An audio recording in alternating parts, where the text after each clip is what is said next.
Lift up your heart and praise. Lift up your hands and praise. Lift up your voice and praise. And Moshe said, Hear, O Yisrael, Yahweh your Elohim, Yahweh is one, and you shall love Yahweh your Elohim with all your heart, with all your being, and with all your might. And these words which I am commanding you today shall be in your heart, and you shall impress them upon your children, and shall speak of them when you sit in your house and when you walk by the way. When you lie down and when you rise up, and shall bind them as a sign on your hand, and they shall be as frontlets between your eyes, and you shall write them on the doorposts of your house and on your gates. Shabbat Shalom, everyone. Shabbat Shalom to everyone worshiping with us at home. It's a blessing to be here today. Amen. The name of the message today is called Yahweh is Appointing at You.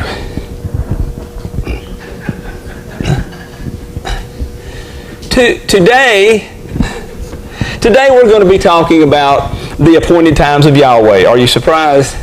Okay. Now, these are some days that some people would call, quote, holy days, and we don't use the word holy when referring to things of Yahweh, and this is because of the association between halo and hallowed, etc. And these things come from the Greek helios, all right, and the Latin halos, meaning the sun or the circle around the sun. Okay? And even in English, the word halo means the nimbus around the sun or the moon. So it's for this reason that we do not use holy when referring to Yahweh and His attributes. Now, the word that is usually translated holy is the Hebrew word Kodesh in most instances. Now, Kodesh means to be set apart, and it has nothing to do with the sun or its attributes. Now, the reason I bring this up is so that it'll help newcomers understand why we keep saying the words set apart as we go through our study. And even though some folks may call them the holy days, and even though they are gatherings which are set apart to Yahweh, the Hebrew word for these events is called moed. Right? And moed is an appointment. Okay, that's what moed means. All right? Yahweh makes appointments with His people. Hallelujah. All right? He makes several points when He makes these appointments. And He makes a point of telling you when, for instance. All right? It's kind of hard to have an appointment when we don't know when to show up. Amen? All right?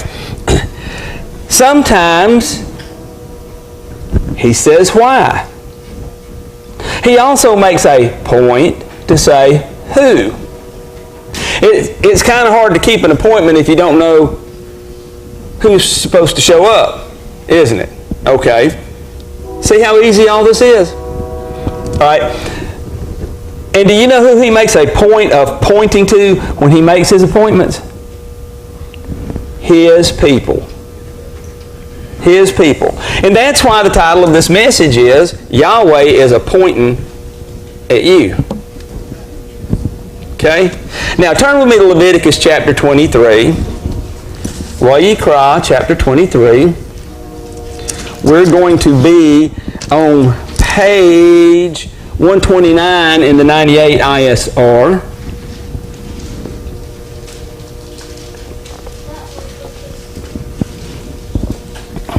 Leviticus 23. We're going to start reading in verse 1. Leviticus 23 verse 1. And Yahweh spoke to Moshe, saying, Speak to the children of Yisrael, and say to them, The appointed times of Yahweh, which you are to proclaim as set-apart gatherings, my appointed times are these. 6 days' work is done, but the seventh day is a Sabbath of rest, a set-apart gathering to do no work. It is a Sabbath to Yahweh in all your dwellings. Now, before we go much further, I want to address this word gathering, or convocation as it is in the KJV. Right? It's translated from the Hebrew word mikra. This is what mikra means. According to Strong's, from H7121, something called out. That is a public meeting. The act, the persons, or the place of such a meeting. Also a rehearsal. All right? According to Brown Drivers Briggs, the first definition is a convocation, convoking, reading, a calling together, a sacred assembly, and reading. All right. The reason that I bring this up, that this word mikra does not mean a cessation from work. Okay? Mikra does not in and of itself mean a cessation of work. It is a public gathering. Okay? Now, I'm not talking about these occasional situations where we have extenuating circumstances, where something may come up and we may need to be at home on the Sabbath. Sometimes things happen. It may be anything from exhaustion to an ox that needs to be pulled out of the ditch. I don't know what they necessarily are. I'm not talking about extenuating circumstances. But there are these folks who are under this impression that just relaxing on the Shabbat is a fulfillment of the Shabbat command. And this is not so. Refraining from work while sitting at home with your family, the same people that you see every day, the same people that you sit around the supper table with and you fight with and you help with, the same people that you kiss goodnight before turning in for the evening, etc., and with whom you are hopefully already praying and reading the Scriptures with regularly, refraining from work while sitting at home with your family is not the concept being expressed in the Word of Yahweh, and it's not what Yahweh expects. All right? It's one thing if there are no others to gather together with, but if there are, we need to find some way to congregate, at least whenever possible. Amen? All right. I realize that there may be people that you can't congregate with because they're teaching heresy. All right, I understand that. But what was Yahshua's example concerning gathering on the Sabbath? He went to the synagogue on the Sabbath, did he not? Right? Even though he had some very serious differences with others that were there, didn't he? Amen. Right? Hey, there were even people there that wanted to kill him. All right, so still he went to the congregation on the Sabbath. Why did Yahshua go to the synagogue on the Sabbath rather than just hanging with his homies at the house? I mean, he was the teacher. Because the Sabbath is a Kodesh Mikra, a set-apart gathering. All right? You and your family are supposed to be gathering, all Yisrael. If you're not, then high likelihood we're not in compliance. See, don't try to beat Yahweh at technicalities. There's too many people that try that. See, that's what Satan does. Satan tries to beat Yahweh at technicalities. And that is rebellion. I want to see how you get closer to him. Trying to get it figured out is one thing. Trying to get it figured out is a good thing, amen?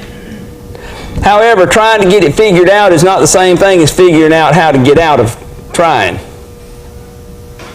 All right? Leviticus 23, verse 1. And Yahweh spoke to Moshe, saying, Speak to the children of Yisrael, and say to them, The appointed times of Yahweh which you are to proclaim as set-apart gatherings, my appointed times are these. 6 days work is done, but the seventh day is a Sabbath of rest, a set-apart gathering. You do no work, it is a Sabbath to Yahweh in all your dwellings. These are the appointed times of Yahweh, set-apart gatherings, which you are to proclaim at their appointed times. In the first month, on the 14th day of the month, between the evenings, is the Passover to Yahweh. And on the 15th day of this month is the festival of unleavened bread to Yahweh. 7 days you eat unleavened bread. On the first day you have a set-apart gathering. You do no servile work. And you shall bring an offering made by fire to Yahweh for 7 days. On the 7th day is a set-apart gathering. You do no servile work. And Yahweh spoke to Moshe, saying, Speak to the children of Israel, and you shall say to them, When you come into the land which I give you, and shall reap its harvest, then you shall bring a sheaf of the first fruits of your harvest to the priest. And he shall wave the sheaf before Yahweh for your acceptance. On the morrow after the Sabbath, the priest waves it. And on that day, when you wave the sheaf, you shall prepare a male lamb, a year old, a perfect one, as a burnt offering to Yahweh. And its grain offering, 2/10 of an ephah of fine flour mixed with oil, an offering made by fire to Yahweh, a sweet fragrance, and its drink offering, 1/4 of a hin of wine. And you do not eat bread or roasted grain or fresh grain until the same day when you have brought an offering to your Elohim, a law forever throughout your generations in all your dwellings. And from the morrow after the Sabbath, from the day that you brought the sheaf of the wave offering, you shall count for yourself 7 completed Sabbaths. Until the morrow after the 7th Sabbath, you count 50 days. Then you shall bring a new grain offering to Yahweh. Bring from your dwellings for a wave offering 2 loaves of bread of 2/10 of an ephah of fine flour. They are baked with leaven, first fruits of Yahweh. And besides the bread, you shall bring 7 lambs, a year old, perfect ones, and 1 young bull and 2 rams. They are a burnt offering to Yahweh with their grain offering and their drink offerings, an offering made by fire for a sweet fragrance to Yahweh. And you shall offer 1 male goat as a sin offering, and 2 male lambs as a year old as a peace offering. And the priest shall wave them besides the bread of the first fruits as a wave offering before Yahweh, besides the 2 lambs. They are set apart to Yahweh for the priests. And on this same day you shall proclaim a set-apart gathering for yourselves. You do no servile work on it, a law forever in all your dwellings throughout your generations. And when you reap of the harvest of the land, and do not completely reap the corners of your field when you reap, and do not gather any gleaning from your harvest, leave them for the poor and for the stranger. I am Yahweh your Elohim. And Yahweh spoke to Moshe, saying, Speak to the children of Israel, saying, In the 7th month, on the first day of the month, you have a rest, a remembrance of blowing trumpets, or shouting, a set-apart gathering. You do no servile work, and you shall bring an offering made by fire. And Yahweh spoke to Moshe, saying, On the 10th day of the 7th month is the day of atonement. It shall be a set-apart gathering for you, and you shall afflict your beings, and shall bring an offering made by fire to Yahweh. And you do no work on that same day, for it is the day of atonement, to make atonement for you before Yahweh your Elohim. For any being who is not afflicted on that same day, he shall be cut off from his people. And any being who does any work on that same day, that being I shall destroy from the midst of his people. You do no work, a law forever throughout your generations, in all your dwellings. It is a Sabbath of rest to you, and you shall afflict your beings. On the 9th day of the 9th month at evening, from evening to evening, you observe your Sabbath. And Yahweh spoke to Moshe, saying, Speak to the children of Israel, saying, On the 15th day of this 7th month is the festival of booths for 7 days to Yahweh. On the first day is a set-apart gathering. You do no servile work. For 7 days you bring an offering made by fire to Yahweh. On the 8th day there shall be a set-apart gathering for you, and you shall bring an offering made by fire to Yahweh. It is a closing festival. You do no servile work.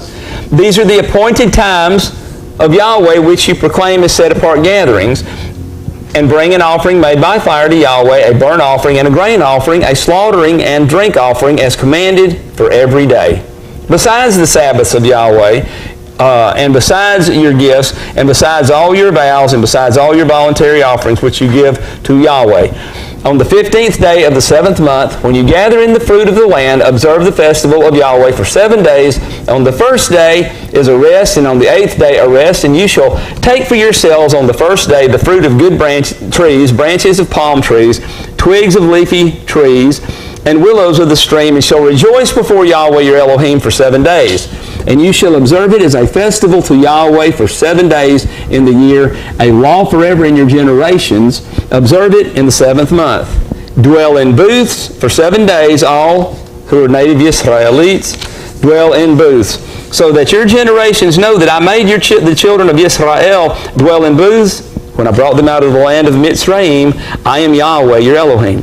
Thus did Moshe speak of the appointed times of Yahweh to the children of Israel. So, we see that Yahweh has these times that He wants us to observe. Okay? Yeah, but I think I'm going to be busy that day. I've got an appointment with somebody else. Listen, Yahweh has put this on the calendar several hundred years ago. Just saying. All right. Do you think that He feels honored and respected if we break our appointment with Him? No. Right? Especially if we break it to be with someone else seeking our own desires. Think about this. Yahweh didn't pencil you in. He wrote it in stone. Just saying. Just saying. All right? I think that it's worthy to note that the very thing that Yahweh does after giving the instructions concerning how to conduct the Passover while in Egypt, Mitzrayim, is to proclaim an appointed time. Right? He informs the children of Israel that they are to guard this event as an appointed time and everlasting law. Before the event ever even happens. Do you see some significance there? Before the event even happens, He says, I want you to do this forever. I think Yahweh was probably pretty sure about what He was going to do, oh man. All right, let's look at Exodus chapter 12. Shemot chapter 12. We're going to be on page, we're going to start reading verse 13. So we are going to be on page 68 in the 98. Yes, sorry. Exodus 12, verse 13. And the blood shall be a sign for you on your houses where you are. And when I see the blood, I shall pass over you, and let the plague not come on you to destroy you when I smite the land of Mitzrayim. And this day shall become to you a remembrance, and you shall observe it as a festival to Yahweh throughout your generations. Observe it as a festival, an everlasting law. 7 days you shall eat unleavened bread. Indeed, on the first day you cause leaven to cease from your houses. For whoever eats leavened bread from the first day until the 7th day, that being shall be cut off from Israel.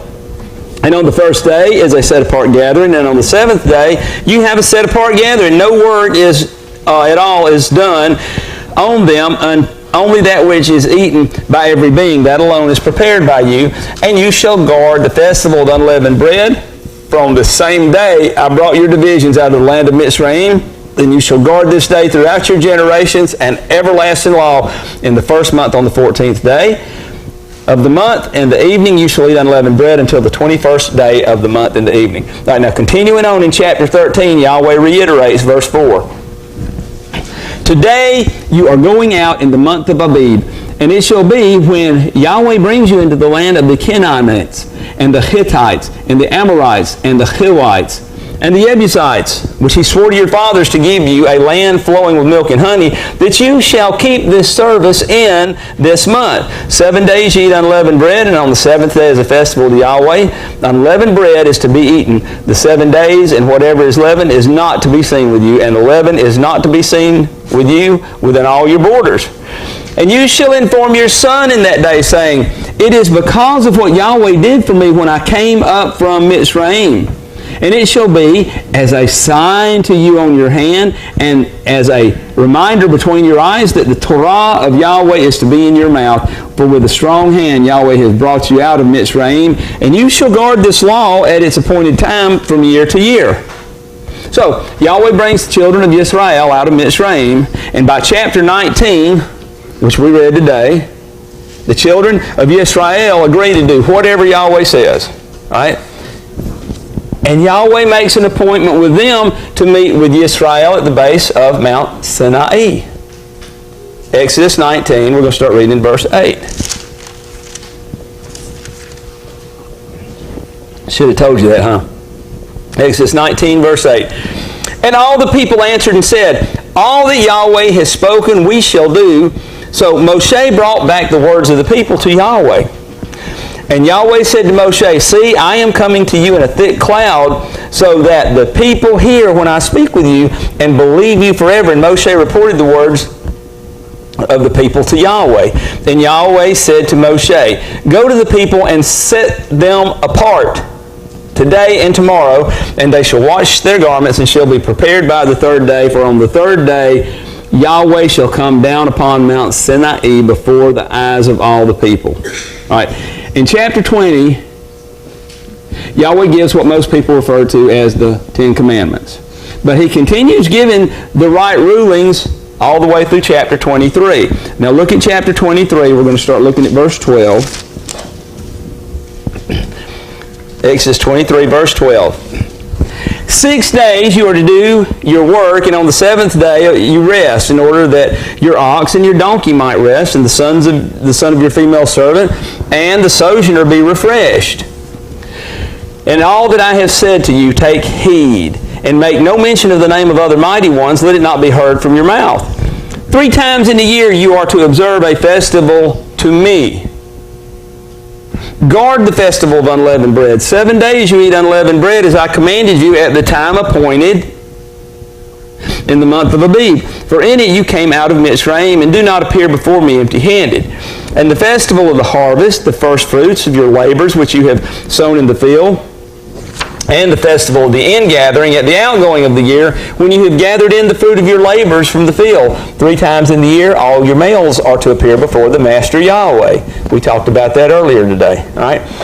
And while Moshe was up on the mount being instructed by Yahweh about everything, including how to build the tabernacle, and how to dress the priests, and all these little details, the last thing that Yahweh impressed upon Moshe before giving him the tablets of stone was this. 31. We're going to start reading in verse 12.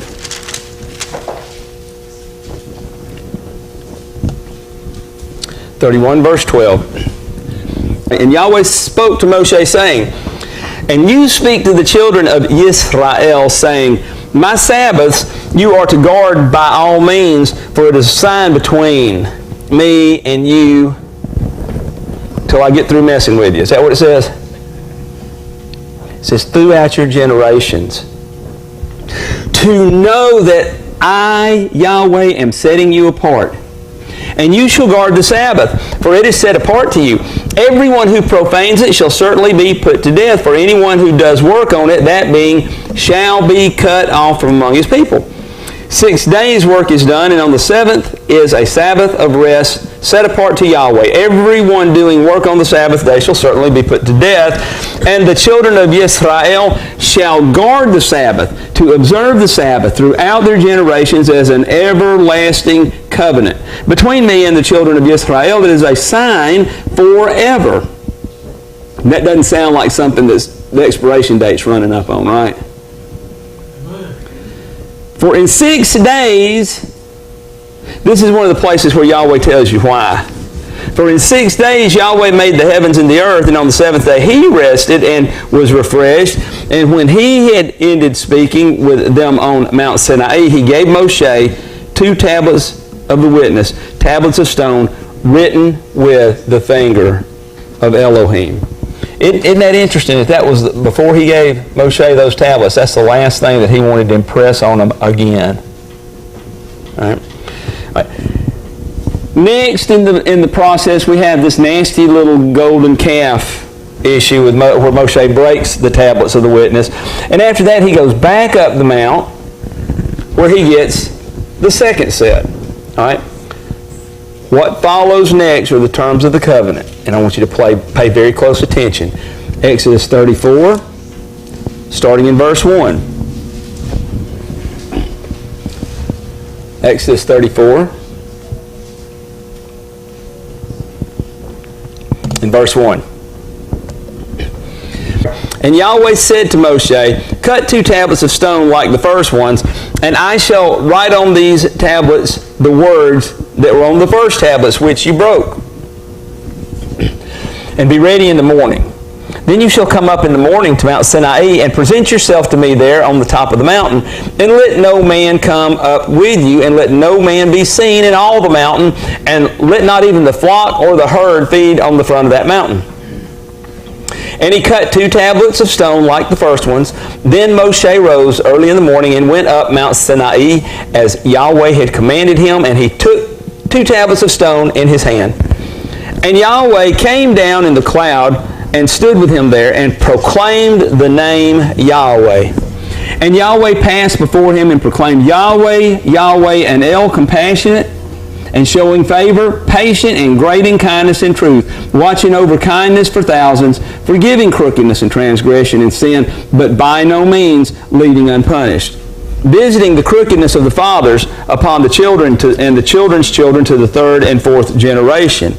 And Moshe hurried and bowed himself towards the earth and did obeisance and said, if now I have found favor in your eyes, O Yahweh, I pray, let Yahweh go on in our midst, even though we are a stiff-necked people, and forgive our crookedness and our sin, and take us as your inheritance.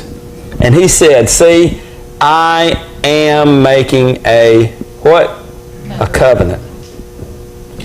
Before all your people, I am going to do wonders such as have not been done in all the earth, nor in any nation, and all the people among whom you are shall see the work of Yahweh.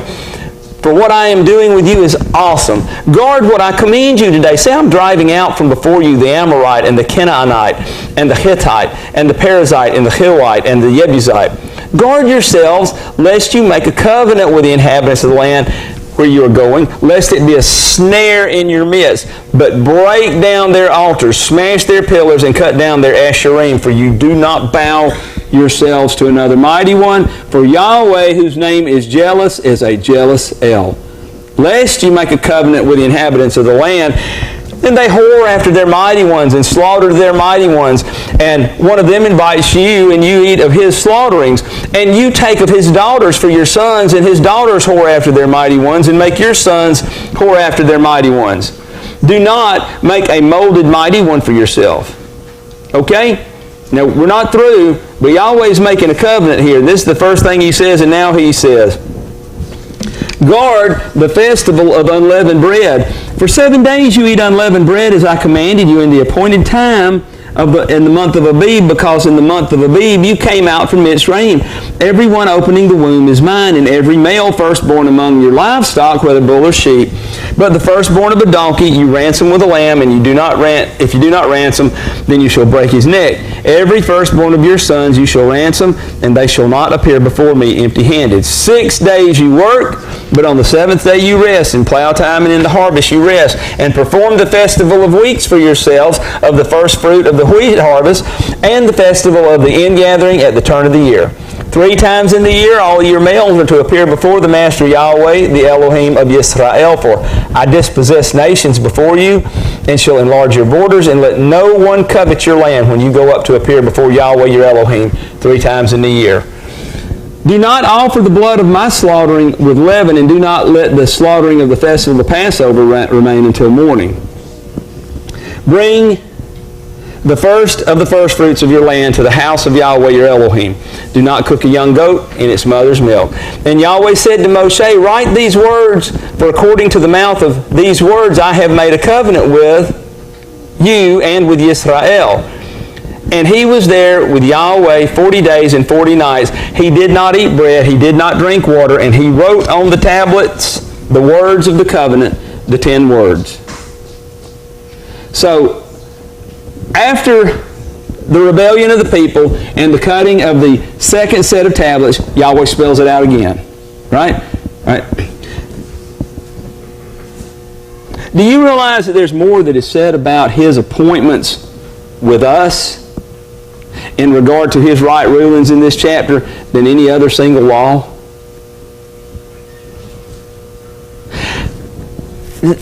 do you think they just might be important to Yahweh? He keeps bringing it up. Yeah, I think so, yeah. You bet they are. Watch this. One little, all right, so here's one in Numbers. Numbers chapter 9. Bimidbar, chapter 9.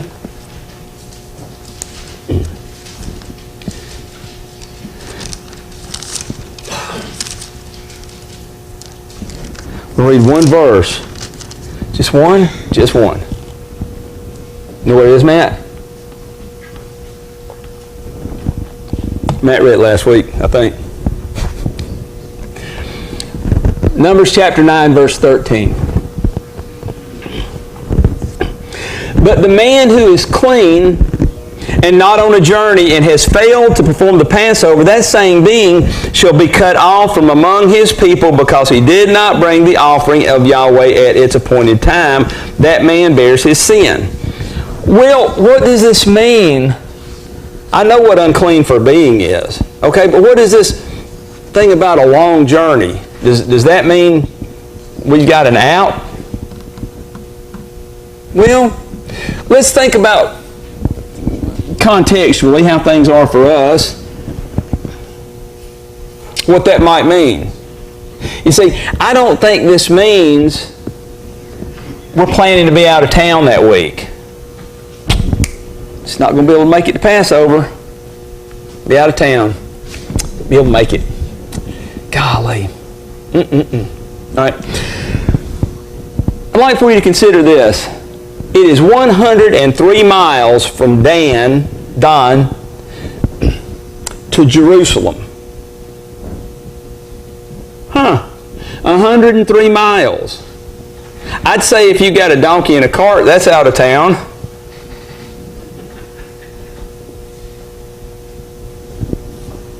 It's a 6.5 day walk. All right? And I think that's pulling a double shift if I remember when I calculated this. I think that's pulling a double shift, walking 2 miles an hour, 8 hours a day. 16 hours a day. Somebody check me out on that. We'll know. Well, that's pretty far, Stan. Well, 8 hours. Okay, 8 hours a day. Okay. That's still 6.5 day walk and being out of pocket. And you know what? After you get through and you're down there for the feast for the whole week, guess what you got to do then? Got to walk back. That's right. So, So is being out of town kind of really what it's meaning? All right. Watch this. Elat, down in the far southern region of Israel. It's 155 miles from Elat to Jerusalem. All right. That's almost 10 days. Okay? With your donkey. Not with how many horses you got under your hood. Okay. With it's one donkey powered. All right, that's what it is. All right. I'm pretty sure that being out of town does not constitute a journey that it's talking about here when the way is too far. Okay, when the way is too far. And see, one of the things is for us today, we've got interstates out here that will allow us to go 70 miles an hour. Okay, we can be from Dan to Jerusalem in 2 hours,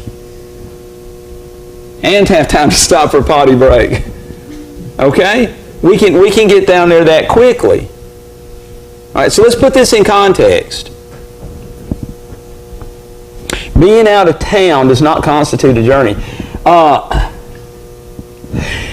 Actually, this is the time of year when you need to make it a point to get into town. Okay? Failing to plan means what? Planning to fail. All right, so we, things come up, and things come up. All right, but failing to plan is planning to fail. All right, so now, what about Yahshua's example? That's our example. We're supposed to walk as he walked. Amen? All right, well, let's take a look. Well, in the first place, if Yahshua had not kept the appointed times, you know what that would make him? Make him a sinner, because sin is what? Transgression of the Torah. All right? And he can't be a sinner and be the Messiah. It just doesn't work that way. Okay? But let's see for ourselves, and let's also see how his taught ones approach this. And if they're keeping the appointed times after Yahshua's resurrection, because there's a lot of people that thinks, you know, after the crucifixion or impalement, whichever you prefer to call it, and the death and resurrection, that everything's changed. Even though it says he's the same yesterday, today, and forever, everything's changed. Well, let's see if they think it was changed. Just one verse. John will probably want to write this down. John 2:23, speaking of John. And when he was in Jerusalem at the Passover, at the festival, many believed in his name, and they saw the signs that he was doing. Well, couldn't he just do those signs at home? Except he needed to be down here for the Passover. All right? John chapter 7. We're going to be reading in verse 1, and we're going to be on page 1026.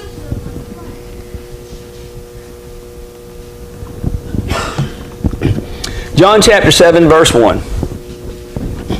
And after this, Yahshua was walking in Galilee, that's Galilee, in Galilee, for he did not wish to walk in Judah, because the Yehudim, the Jews, were seeking to what? Kill him. And the festival of the Yehudim was near, the festival of booths, tabernacles.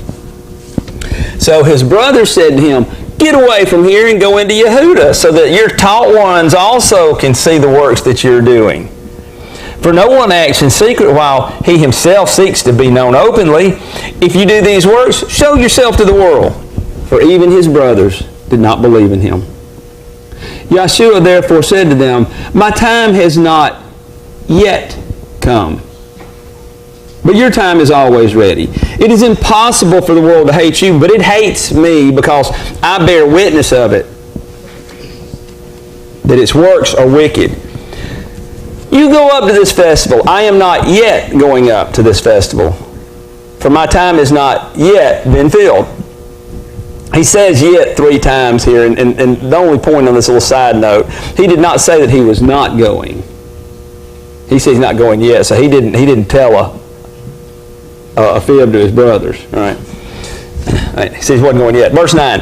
And having said this to them, he stayed in Galilee, but when his brothers had gone up to the festival, then he also went up. Not openly, but as it were in secret. Okay, so there's a demonstration of Yahshua going up to the festival of Sukkot. Well, how about his taught ones? Acts chapter 18.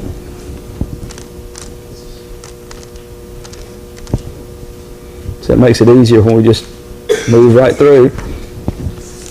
We're going to read in verse 20, page 1072. Acts 18, verse 20. And when they asked him to stay longer with them, he declined, but took leave of them, saying, I have to keep this coming, what? Festival. Where? In Jerusalem, by all means. But I shall come back to you, Elohim desiring. And he sailed from Ephesus. All right. Acts 20, verse 6.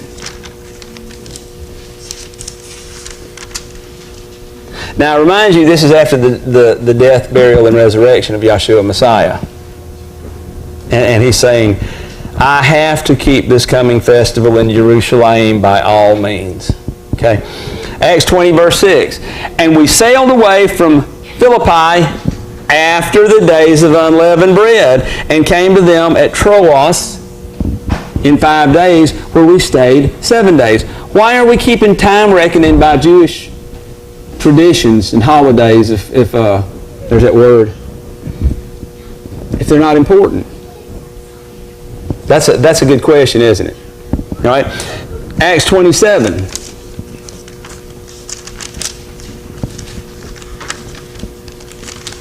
And these are Paul, of course.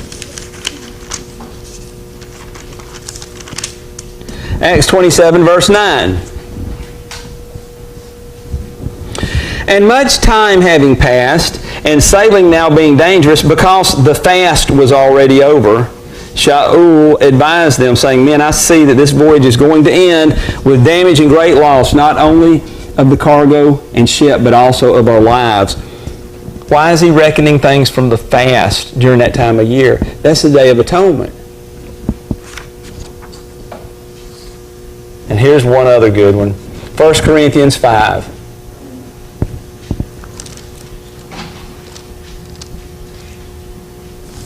1 Corinthians 5, we're going to start reading in verse 7.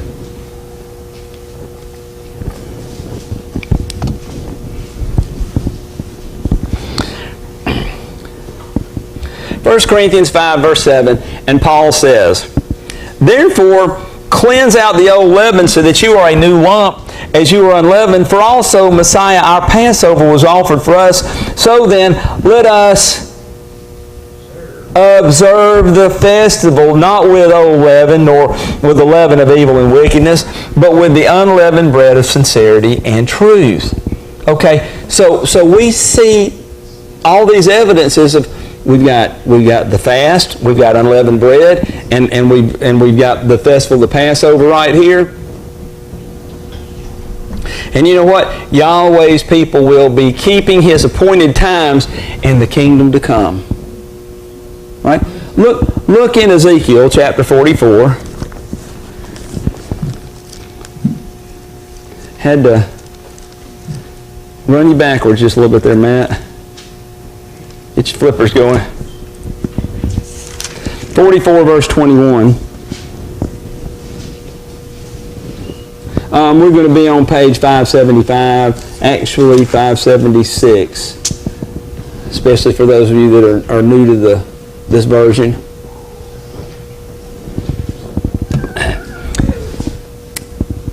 And it says in verse 21, And no priest is to drink wine when he comes into the inner court, and they do not take as a wife or a widow or a divorced woman, but take maidens of the seed of the house of Israel, or widows of priests. And they are to teach my people the difference. Look at this. This is what the priests are supposed to do. They are to teach my people the difference between the set apart and the profane, and to make them know what is unclean and clean. And they are to stand as judges in a dispute and judge it according to my right rulings, and they are to guard my Torah and my laws in all my appointed festivals, and set apart my Sabbaths. Ezekiel 45. We're going to start reading in verse 17. And on the prince are the burnt offerings and the grain offerings and drink offerings at the festival, the new moons, the Sabbaths, and all the appointed times of the house of Israel. He is to prepare the sin offering and the grain offering and the burnt offering and the peace offerings to make atonement for the house of Israel. Skip down to verse 21. In the first month, on the 14th day of the month, you have the Passover, a festival of 7 days. Unleavened bread is eaten, and on that day the prince shall prepare for himself and for all the people of the land a bull for a sin offering. And during the 7 days of the festival he prepares a burnt offering to Yahweh, 7 bulls, 7 rams, perfect ones, daily for 7 days, and a male goat daily for a sin offering. And he prepares a grain offering of 1 ephah for each bull and 1 ephah for each ram, together with a hin of oil for each ephah. In the 7th month, on the 15th day of the month, is a festival. He prepares like these 7 days as the sin offering, as the burnt offering, as the grain offering, and as the oil. So, we see in a time to come that Yahweh is still going to be having His people doing these appointed times. And so, let's keep Yahweh's appointed times by all means. Amen? Right? It's insulting to Yahweh when you don't meet the sovereign of the universe. What do you think? He has made His appointments for Him and His people. And if you're one of His people, Yahweh is pointing at you, so be there.